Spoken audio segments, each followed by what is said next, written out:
Hi there, I'm Christine Dunbar from speechmodification.com, and this is my Smart American Accent Training. Welcome to our Word of the Day series, where each day we look at a new word in American English, look at how to pronounce it correctly, what accent error patterns to watch out for on the word and similar words, and how to practice to begin to be able to use these words smoothly, easily, and fluently in connected speech. Our requests have been coming in. We have quite a few new words to cover. And thank you so much for all of you who have put in your questions, your comments, and your requests. It helps me know which videos to make next and which topics to cover in my free classes. Today's word was a request from a YouTube viewer, and it's for the word digital. This is definitely a useful word in today's world. We do many things digitally now. Maybe we'll talk about digital and digitally.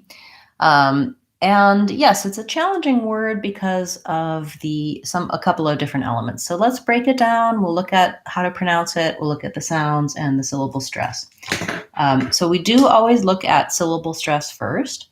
And what that means is parts of the word are stretched out, held longer, and other parts of the word tend to be shorter and reduced. And in the word digital, we have first syllable stress. So the di part is long, and we can see that marked in the dictionary with a little line before the first syllable. In the word digital, we have the vowel I. This is the vowel that is in words like live, didn't, different. I use the anchor phrase pink pig for this word.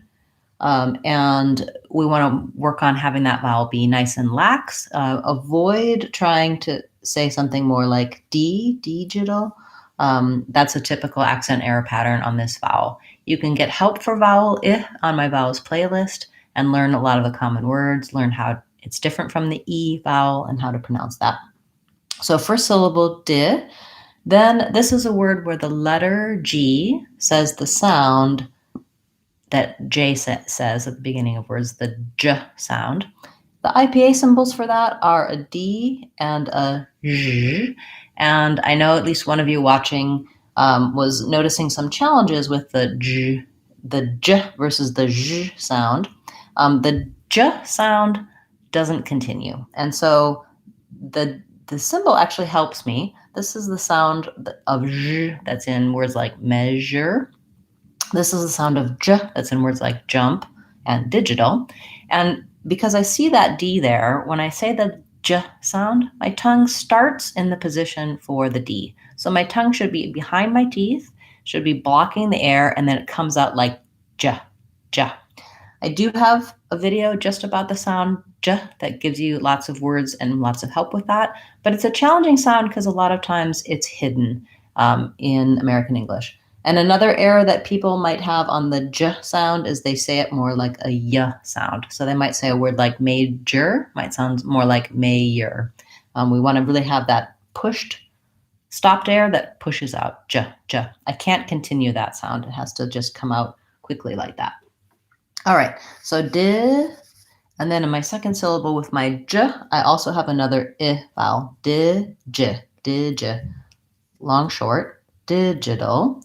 And then another challenge with this word is that the letter T sounds more like a light D sound. So this is our flap T, where we go up to the position for the D and T, our voice is on, but we don't build up a lot of air. I'm not doing digital or digital. I'm not really blocking the air. I'm just tapping up.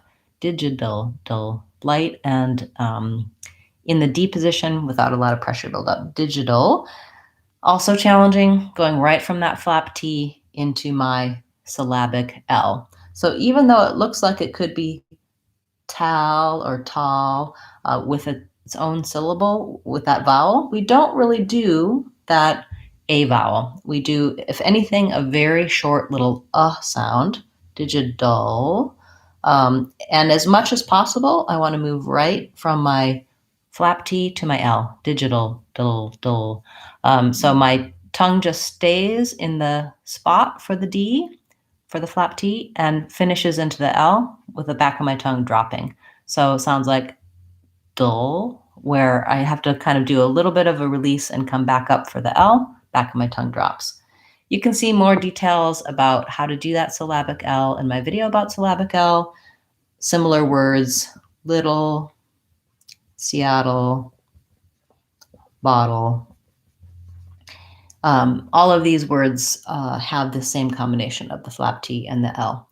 Once I can say digital by itself, I want to begin trying to use it in some short phrases, particularly if it's a word I need to use. I'm going to think about ways that I have to say it. So for example, digital technology. I prefer to do that with a digital method. There's a lot of important digital technology these days. I'm not coming up with very good phrases for digital. I'll think about that. And then lastly, digitally. We just have the exact same pronunciation with first syllable stress, digitally.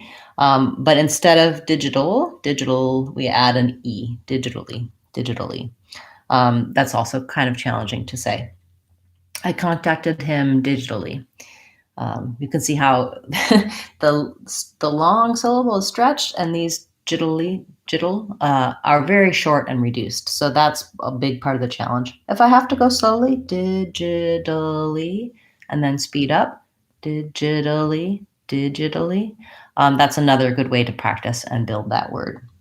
Thank you so much for that suggestion. That was a really good word to point out a lot of different somewhat challenging patterns in American English.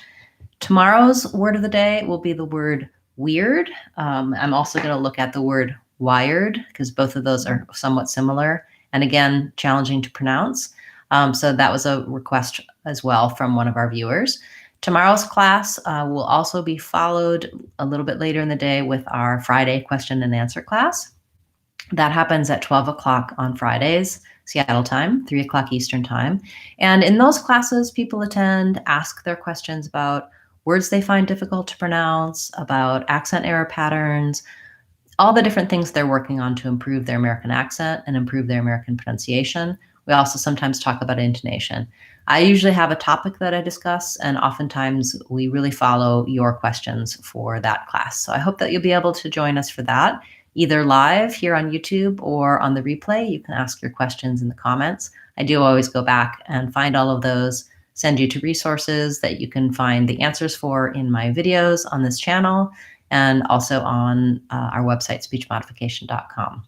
If you haven't yet subscribed, I suggest that you do that, and you can use the notifications bell to decide how YouTube notifies you about my free classes, when I'm live, when I upload new videos, and you can be part of our community page where we have daily sneak previews, polls, questions, quizzes, and more information to kind of give you a little something to do each day to work on improving. Thanks so much for being a part of class today, and I look forward to seeing you for tomorrow's word of the day, weird and wired, as well as for our free American accent training class tomorrow on Friday. I'm Christine Dunbar from speechmodification.com. Remember, if you want to sound American, you can do it. speechmodification.com. Bye, guys. See you tomorrow.